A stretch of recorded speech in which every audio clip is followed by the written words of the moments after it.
Bismillahirrahmanirrahim. Assalamu alaikum dear girls. This is your biology instructor Mrs. Sadia Kazi. क्या हाल है? I hope all of you are fine at your homes. This is your second lecture, chapter number 14, respiration. हम वहीं से pick करेंगे जहाँ से हमने छोड़ा था. The objectives of today's lessons are to discuss mechanism of breathing. After doing this chapter, you will be able to know how the breathing is controlled, and of course, you can describe transport of oxygen and carbon dioxide. Let us start with mechanism of breathing. You see, you may recall from your previous classes that during rest, breathing occurs rhythmically at the frequency of 15 to 20 times per minute in humans. So, breathing rate at rest is 15 to 20 times per minute in humans. There are two phases of breathing: inspiration and expiration. We must consider one thing before moving forward with this article, that air will only come inside the body when the pressure of air inside body, when I say inside body, that means lungs, inside the lungs, when the air pressure is less as compared to outer environment, so air will move in. If there is greater pressure in lungs as compared to outer environment, so air will move out and we exhale. So this pressure difference is the basic physical aspect. Important aspects before ongoing with this article, that these aspects we should keep in mind, and these are related to lungs and associated structures. The first important aspect is lungs are spongy. They neither pull in air nor push it out. Spongy का मतलब क्या है? Spongy का मतलब ये है कि वो एक्टिव, उसमें कोई मसल नहीं है जो वो कॉन्ट्रैक्ट खुद करें या रिलैक्स करें. बेसिकली लंग्स एक्सपेंड भी करते हैं, contract, but this is passive. Passive का मतलब ये है there must be certain associated structures जिनके कॉन्ट्रैक्शन या एक्सपेंशन की वजह से लंग्स की कैविटी इंक्रीज भी होती है और लंग का डायमीटर डिक्रीज भी होता है. Second aspect important is diaphragm. Diaphragm is sheet of skeletal muscles. कहाँ होते हैं? Thoracic cavity. What is thoracic cavity? Thoracic cavity is chest cavity. So you see, it is dome shaped when relaxed. जब ये relax होता है diaphragm, तो इसकी shape होती है ऐसे dome shaped. It is less dome like when it is contracted. It is less dome like when it is contracted. So this diaphragm, इसकी दो shapes हैं. It is dome like when relaxed and it is less dome like when it is contracted. Third aspect is the wall of chest cavity and intercostal muscles. Wall of chest cavity is composed of ribs and intercostal muscles. How many sets of intercostal muscles are there? There are two sets of intercostal muscles. कौन कौन से? Internal intercostal and external intercostal. तो इसके कितने set हैं? There are two sets of internal and external, sorry, intercostal muscles. Two sets. लिखा भी नहीं जा रहा, बोर्ड अच्छा होता है भाई. Internal and external intercostal muscles which run diagonally but in opposite direction to each other. So if these are ribs, there are intercostal muscles which are running diagonally like this. ये ऐसे हैं और पीछे वाले ऐसे इस तरह से होंगे. So when these muscles they contract, उनकी वजह से ये ribs ऊपर को उठ जाएंगी, और जब ये relax होएंगे muscles, ये muscles हैं, तो ये ribs नीचे को drop down हो जाएंगी. ठीक है? So intercostal muscles when they contract, a rib will elevate, and when they will relax, a rib will settle down. तीनों एस्पेक्ट हमारे जहन में होने चाहिए. ये जो लंग्स हैं ये स्पॉन्जी हैं, खुद हरकत नहीं करते. ठीक है? डायफ्राम डोम लाइक है जब रिलैक्स है, और लेस डोम लाइक है व्हेन कॉन्ट्रैक्टेड है. और यहाँ आपके इन बिटवीन रिब्स मौजूद होते हैं two sets of muscles, internal intercostal and external intercostal. Rib cage expands as a rib muscle contract. Contraction of intercostal muscles will elevate the ribs. जब ये रिब्स ना सिर्फ ऊपर को उठती हैं बल्कि ये थोड़ा आगे को फॉरवर्ड को मूव करती हैं. जब और उसी वक्त सेकेंड इवेंट क्या है, this is first event, this is second event, diaphragm contraction.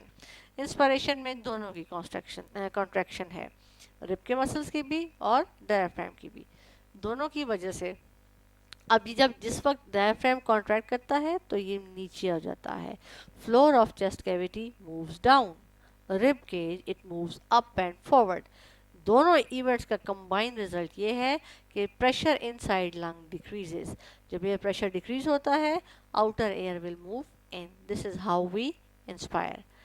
What happens? The reverse of this happens during expiration. Rib cage muscles relax और rib cage drops down. Muscle relax, drop down और पीछे को movement भी है, ठीक है। और उसी वक्त डायफ्राम के मसल रिलैक्स किए, डायफ्राम डोम शेप हो गया और ऊपर को उठ गया। इन दोनों की वजह से जो हवा मौजूद है उस पर प्रेशर पड़ता है, जोर पड़ता है। Pressure inside the lung increase and the air will move out. This is mechanics of breathing. एक छोटी सी ये वीडियो है, थोड़ा आपको इसमें डायफ्राम्स और मसल्स नजर आएंगे।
ऑलराइट जी, मेरा ख्याल है आपको थोड़ा इससे MP4 से आइडिया हो गया होगा about intercostal muscles and diaphragm.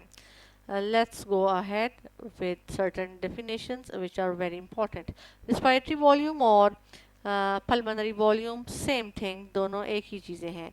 Amount of air inhaled, exhaled and stored at a given time, it is respiratory volume या pulmonary volume. दोनों नामों से आ सकता है, air inhaled, exhaled and stored.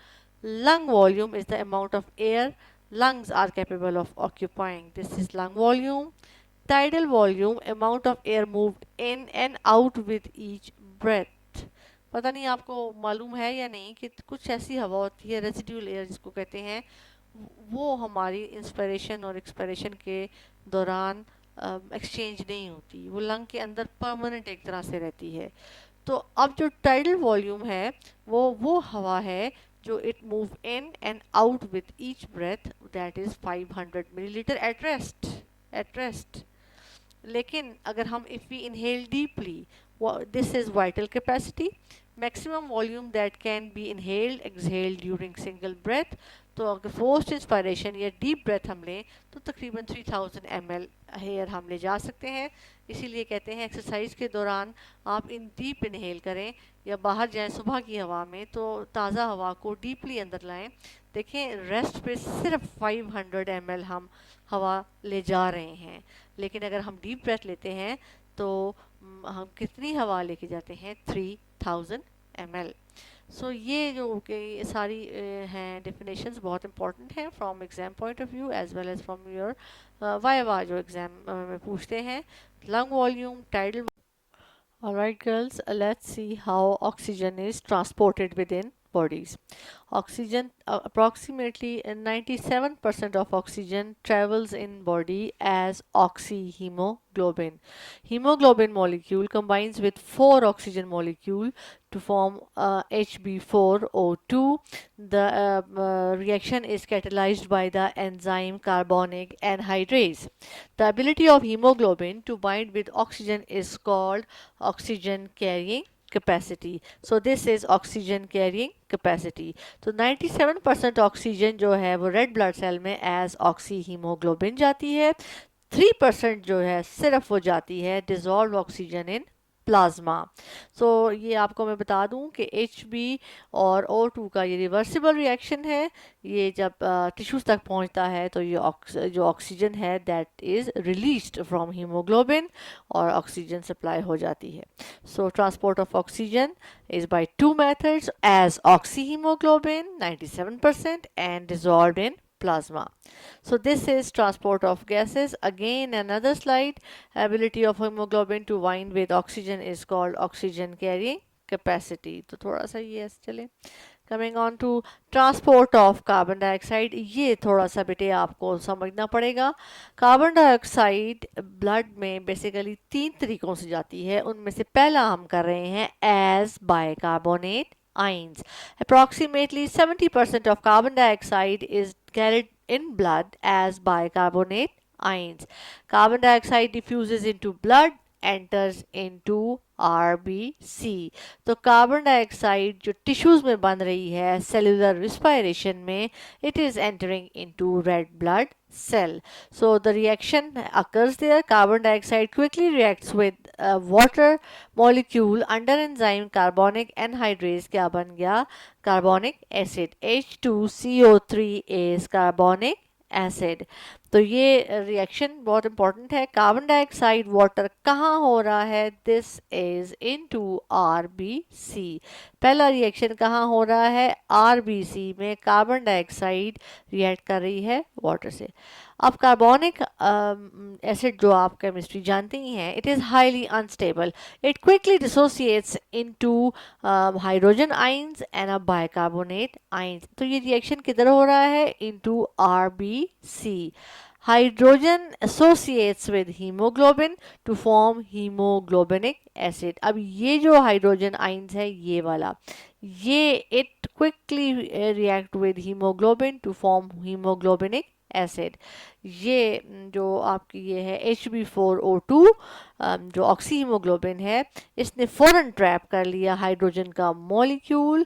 ये बन गया HHB और 4O2. अगर आप गौर से देखें तो जिस वक्त ये बाइकार्बोनेट बना है उसी वक्त बोहर इफेक्ट हो रहा है. ऑक्सीजन अनलोड हो रही है कहाँ? टिश्यू में. Oxy haemoglobin traps hydrogen ions inside RBC. Oxygen release हो गई है.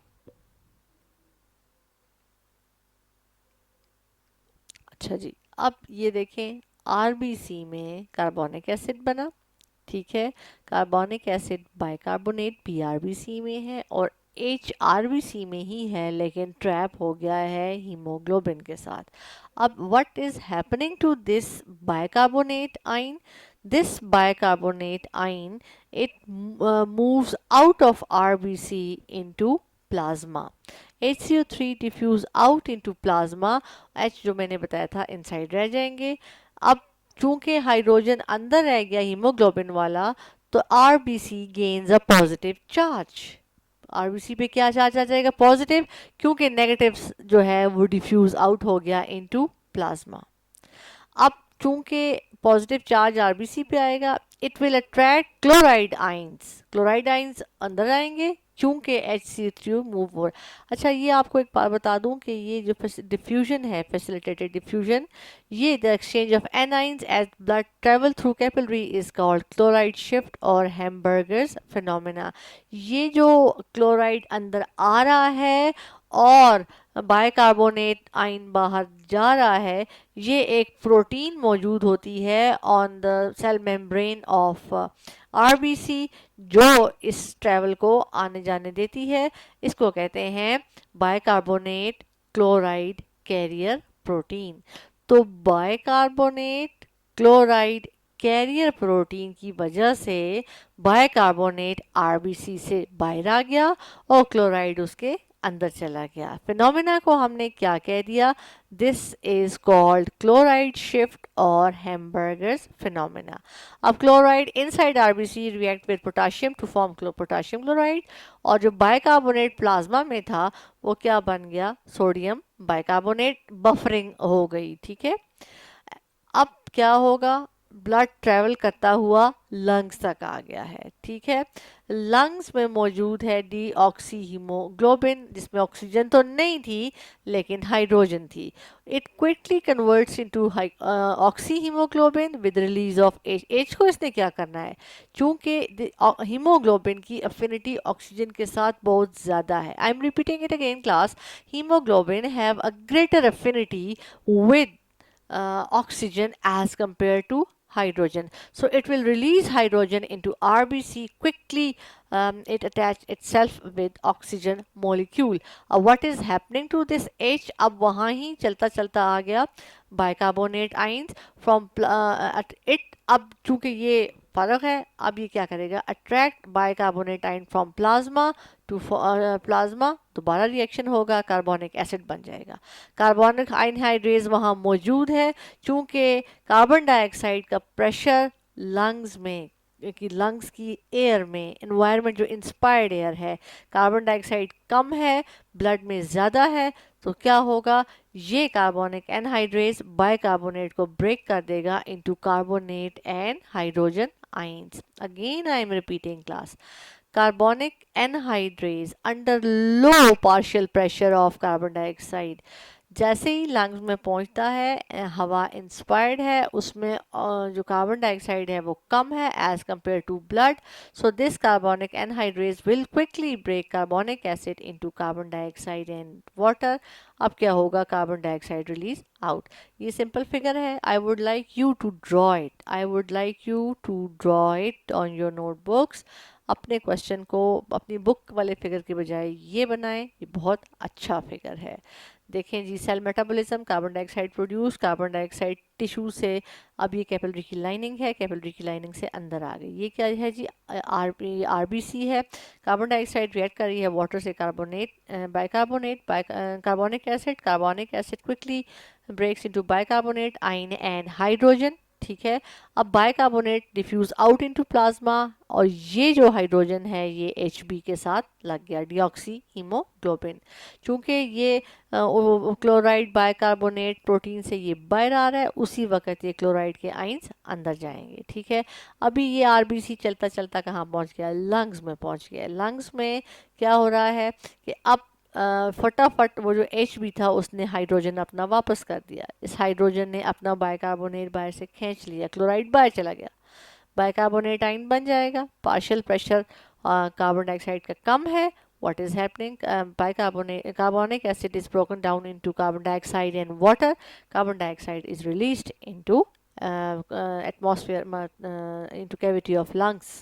ठीक है, so this concludes the transport of carbon dioxide.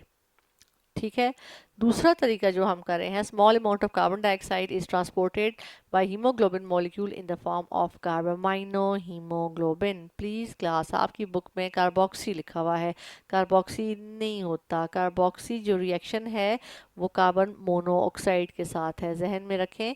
Carbon monoxide, ये जो आपके पास है ये कार्बन डाइऑक्साइड के साथ है, और ये है कार्ब एमाइनो हीमोग्लोबिन। बार बार कह रही हूँ, किताब में दुरुस्त करें, किताब में दुरुस्त करें। जो आपकी बुक में लिखा है कार्बोक्सी हीमोग्लोबिन, वो कार्बन मोनोऑक्साइड के साथ रिएक्शन से बनता है।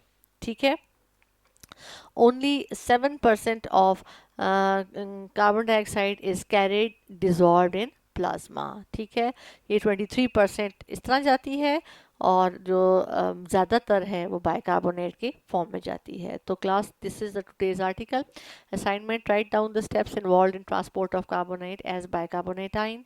Practice mechanism of breathing on your notebook. I forgot to write that you need to draw this diagram as well. Please, ये diagram बहुत important है। I wish कि आप क्लास में होते और आपको मैं टेस्ट देती तो मैं आपको उससे ये diagram मांगती। जब भी मैं टेस्ट देती थी ये diagram मांगती थी। This is very important.